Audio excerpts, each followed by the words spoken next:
स्वागत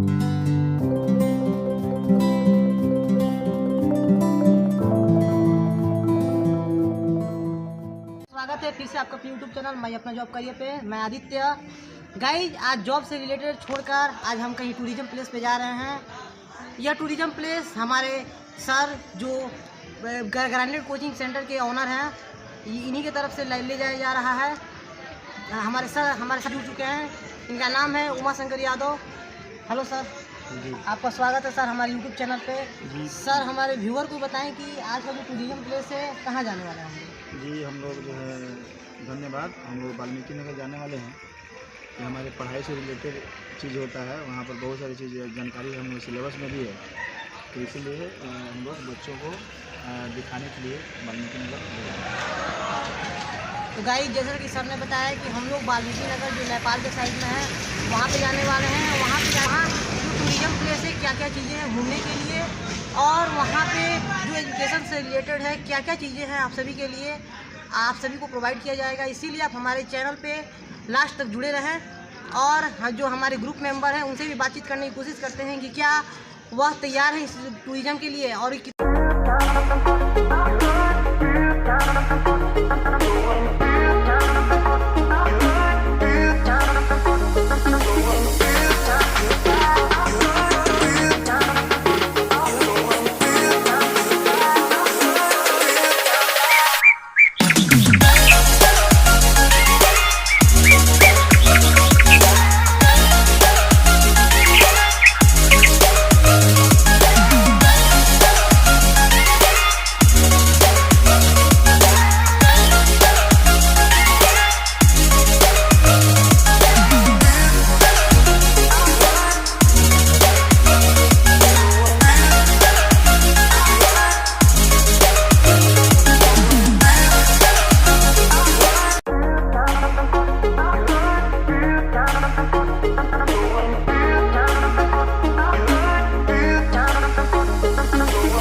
फिर से आपके अपने यूट्यूब चैनल मैं अपना जॉब करियर पे। मैं आदित्य।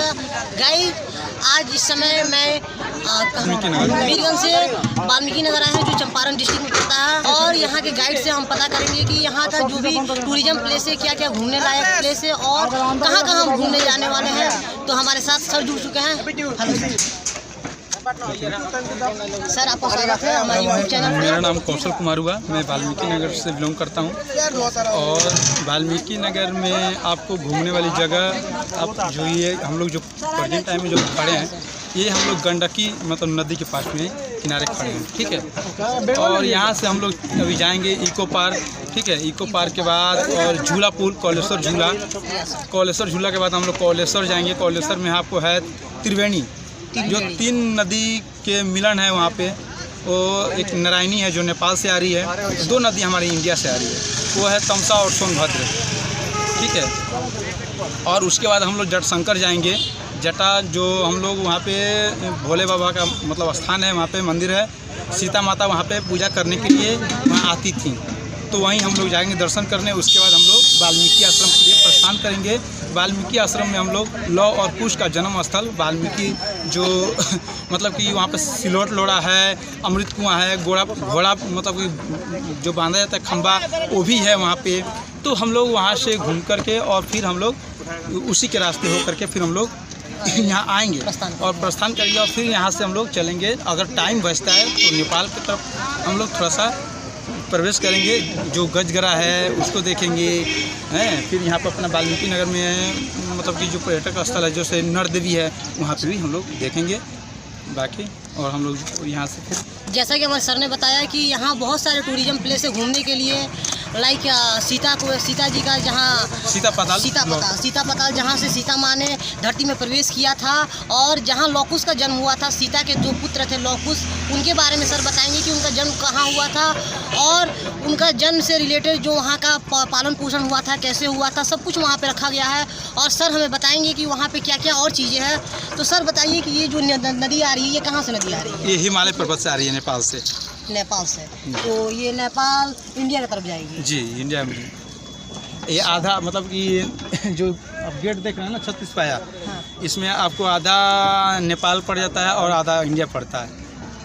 ओ, जैसा कि सर ने बताया कि इसमें 36 पाए लगे हुए हैं, जिसमें से आधे पाए हिंदुस्तान में पड़ता है और आधे पाए जो नेपाल में पड़ता है। अब हम आगे चलते हैं, आगे जाने के बाद देखते हैं कि और क्या क्या घूमने लायक टूरिज्म प्लेस है। तब तक गाइस, जैसे मैंने आपको बताया था कि हमारी जो ग्रुप है आने वाली है, तो हमारी ग्रुप हमारे पीछे आ रही है, तो आप देख सकते हैं जो काफ़ी एक्साइटेड है ये जानने के लिए कि आगे और क्या क्या टूरिज्म प्लेस है। तो गाइस, आप एक्साइटेड है जानने के लिए कि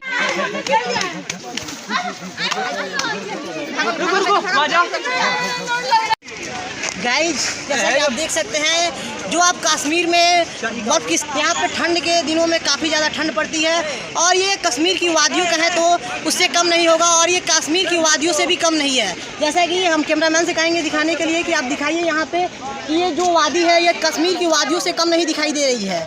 इतना खूबसूरत नज़ारा मैंने भी पहले कभी नहीं देखा था बिहार में, और यहाँ वाल्मीकि नगर में आकर मैंने भी देखा कि यहाँ कश्मीर जैसे इलाकों से नहीं बल्कि हम अपने बिहार में भी बहुत कुछ देख सकते हैं।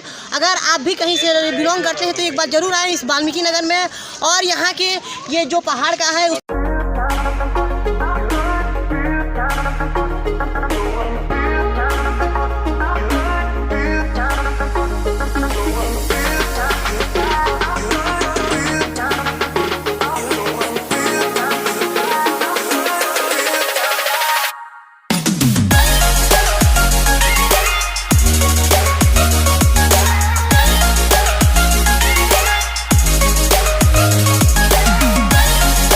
जैसा गाइज मैंने कहा था कि हमारे गाइडर ने बताया था कि हम इको पार्क आने वाले हैं।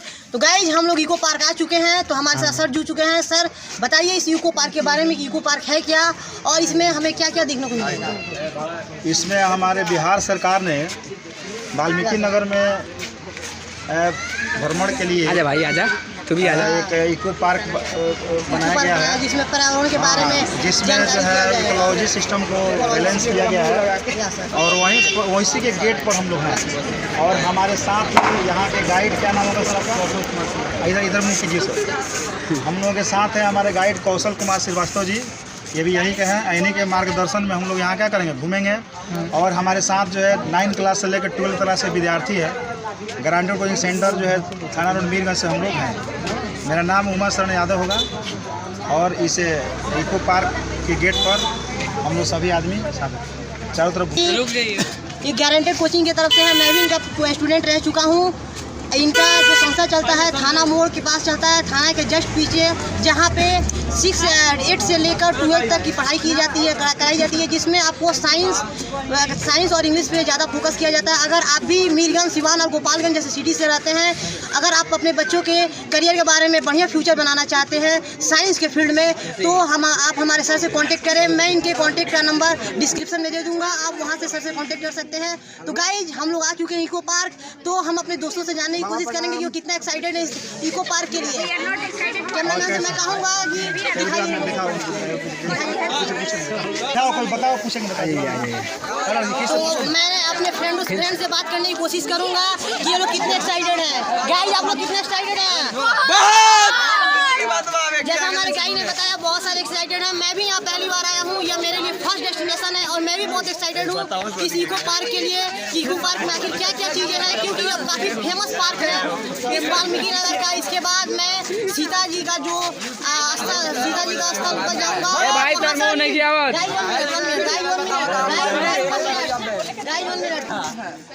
कैसे झाड़ लीजिए, रेडी। तो गाइस हम लोग इको पार्क पर आ चुके हैं और कुछ हमारे फ्रेंड हमारे साथ जुड़ चुके हैं। मैं उनसे बात करने की कोशिश करूंगा कि इन लोगों को आने के बाद यहाँ कैसा फील हो रहा है, वो कैसा यहाँ आने के बाद अनुभव कर रहे हैं। तो आइए, कैसा अनुभव कर रहे हैं यहाँ आने के बाद? बहुत अच्छा, बहुत अच्छा। यहाँ आपको क्या क्या चीज़ें देखने को मिलती है? बहुत चीज़ें देखने को मिलती है। तो आप आइए, ये मैं हमारे बहुत से जानने की कोशिश करूंगा कि इन्होंने आने के बाद क्या क्या चीज़ें देखा। तो बताइए यहाँ आने के बाद आपने क्या क्या चीज़ें? बहुत कुछ देखा मैंने यहाँ, बहुत कुछ देखा आपने यहाँ पे आया हूँ तो मैं बहुत चीज़। जैसा कि मेरे दोस्तों ने बताया कि यहाँ एजुकेशन से रिलेटेड काफ़ी चीज़ें यहाँ, ताकि हम अपने पर्यावरण के प्रति काफ़ी जागरूक हो सकें। और यहाँ के जो हमारे माननीय मुख्यमंत्री श्री नीतीश कुमार जी हैं, उन्होंने भी यहाँ पे बहुत सारी योजनाएं चला रखी हैं, जिसके कारण यहाँ पे साफ सफाई का खास ध्यान रखा गया है। मैं यहाँ आने के बाद सबसे ज़्यादा खुश था, क्योंकि बिहार का एक ऐसा यहाँ जगह है पटना के बाद कि जहाँ सबसे ज़्यादा सफाई का ध्यान रखा जा रहा है और हर चीज़ सिस्टमेटिक ढंग से किया जा रहा है। अब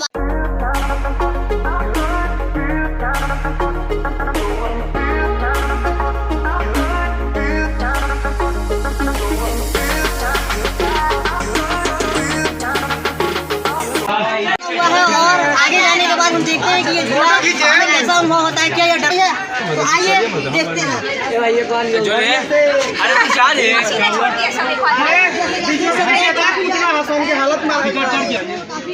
सरकार ये खास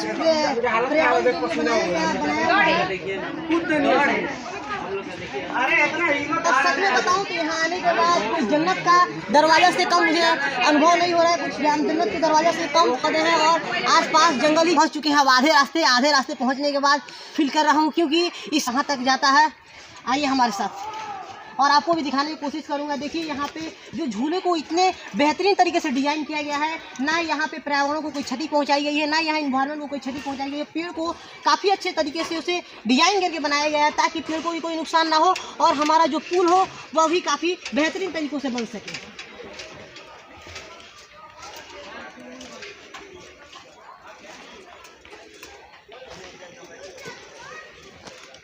गाइस सच में बताऊं तो मुझे यहाँ आने के बाद कोई जन्नत के या दरवाजा से कम नहीं लग रहा है। जैसे मैं लग रहा है कि मैं किसी जन्नत के रहा है।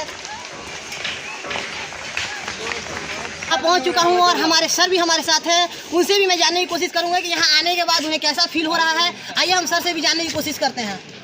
हमारे जैसा कि आप देख सकते हैं हमारे सर वहाँ खड़ा है। यहाँ पे भी पेड़ को ऐसे तरीके से डिज़ाइन किया गया है ताकि हमारे इन्वायरमेंट को भी कोई क्षति ना पहुँचे और जो हमारे यह पुल है वो भी बनके तैयार हो जाए। हमारी इंजीनियर ने खास प्रकार का स्ट्रक्चर को इसे डिज़ाइन किया हुआ है। मैं कैमरामैन से कहूँगा कि इसे मूव करके दिखाएं कि ये कितना बेहतरीन तरीक़ों से इस पुल को बनाया गया है, ताकि हमारा पर्यावरण हो वह बर्बाद भी ना हो और ये हमारा पुल हो काफ़ी अच्छी तरीके से डिज़ाइन भी हो सके। तो आइए आइए हम अपने सर से बात करने की कोशिश करते हैं कि उन्हें कैसा अनुभव हो रहा है, यहाँ आने के बाद कैसा फील हो रहा है, क्या यह रोमांचक सफ़र से कम नहीं है। तो आइए हम अपने सर से जानने की कोशिश करते हैं। सर, यहाँ आने के बाद आपको क्या आने के बाद? हम लोगों ने तो सुना था कि भाई झूला है, लेकिन देखने से तो बड़ा माने कि अजूबा जैसे टाइप का बना हुआ है। बहुत ही इस पर चढ़ने से बहुत ही आनंद आ रहा है। यानी हम जो वाल्मीकि नगर बच्चों को टूर में लाए तो इसका मतलब क्या है कि हमको सफल साबित हो रहा है कि हम लोग टूर पर आकर के अच्छा ही काम किए हैं। कोसेश्वर झूला बहुत ही फेमस है और हम लोग कोसेश्वर झूला पर ही स्थित है। तो गाइस हमारे सर ने बताया कि यहाँ आने के बाद सर को भी काफ़ी फील हो रहा है और मुझे भी सच बताऊँ तो यहाँ आने के बाद कोई जन्नत के दरवाजे से, जैसे मैंने बताया कि ये जन्नत के दरवाजे स्वर्ग के रास्ते से कम नहीं लग रहा है। अगर आप भी बिहार से या किसी अदर स्टेट से हैं तो एक बार इस टूरिज्म प्लेस पे जरूर आएँ और अपना फीडबैक हमें ज़रूर दें कि आपको यहाँ आने के बाद कैसा फील होता है। गाइस जैसे हमने कोलेश्वर झूला को झूला, अब इसके बाद हम देखते हैं कि आगे हमारा टूरिज्म प्लेस क्या। हमने इस झूले को झूला, अब झूले को झूलने के बाद हम जा रहे हैं त्रिवेणी पर्वत पे, जहाँ पे 3 नदियों का समूह एक साथ आकर मिलता है और वहाँ पे का जो पानी है काफ़ी शुद्ध और पवित्र माना जाता है। वहाँ से दूर दूर से लोग आते हैं और उस पानी को लेते हैं, लेकर अपने घरों में पूजा स्थलों पर रखते हैं गंगा जल के रूप में। और वहाँ जाने के बाद हम पता करेंगे कि वो जो 3 नदियाँ आती है, जो हमने सुना है वो 3 नदियाँ कहाँ कहाँ से आती है और कौन कौन सी नदी आती है। इसके लिए आप हमारे साथ बने रहें, वो भी दिखाते हैं उस गाइस जैसे मैंने बताया था त्रिवेणी नदी के बारे में, जो 3 पर्वतों का 3, तो आज हम आ चुके हैं उसी 3 नदियों के समूह पे, जहाँ 3 नदियाँ एक साथ आकर मिलती है। जो यहाँ से देख रहे हैं आप, जो देख रहे हैं ये नेपाल से आ रही है एक नदियाँ इधर से आ रही है, यानी 2 नदियाँ और तीसरा हमारे पीछे जो दिख रहा है ये गंडक नदी है। ये 3 नदियों का समूह मिलकर एक त्रिवेणी का निर्माण करता है, त्रिवेणी नदी का निर्माण करता है, जो काफ़ी पवित्र माना जाता है। यहाँ से लोग काफ़ी संख्या में यहाँ से लोग पानी ले जाते हैं अपने पूजा स्थलों के लिए, और पूजा के रूप में यहाँ के लोग इस पानी का यूज करते हैं। और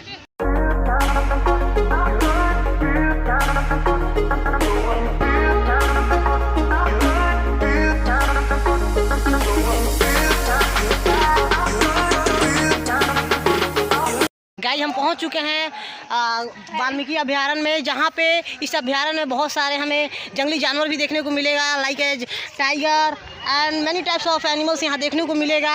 आप देख सकते हैं ये जो जंगल है काफ़ी घना और काफ़ी विशाल है।